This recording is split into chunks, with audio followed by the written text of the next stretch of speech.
It's a process to communicate, actually.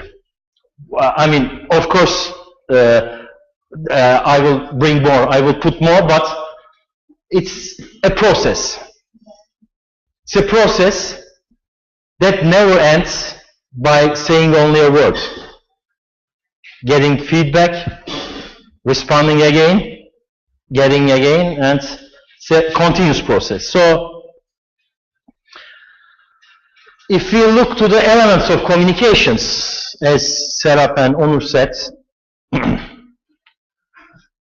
it's sender, it's receiver, what else? Channel? Message, yes. Message, yes. Sometimes it's called as content, huh? And the environment, maybe it's channel, but in communication theory, it's called as medium, okay?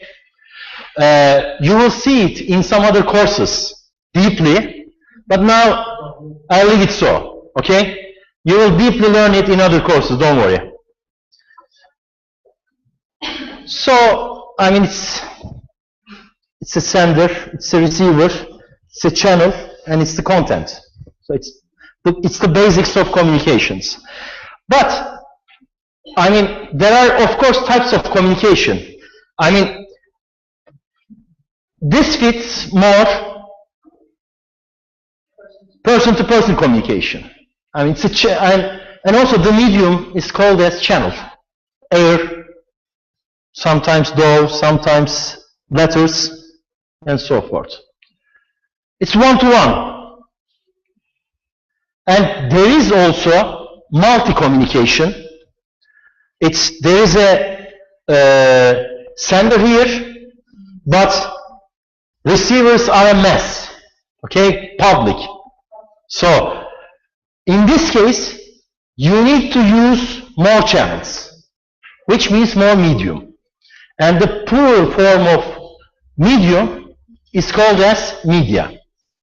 Okay, so, and that type of communication is called as public communication or mass communication.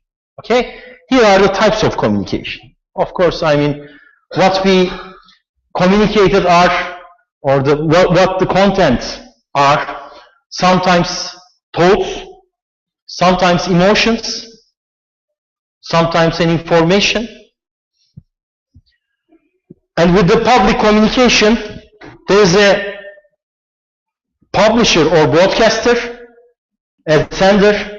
It can be a radio channel, it can be a TV channel, or a book, or a newspaper, or a magazine.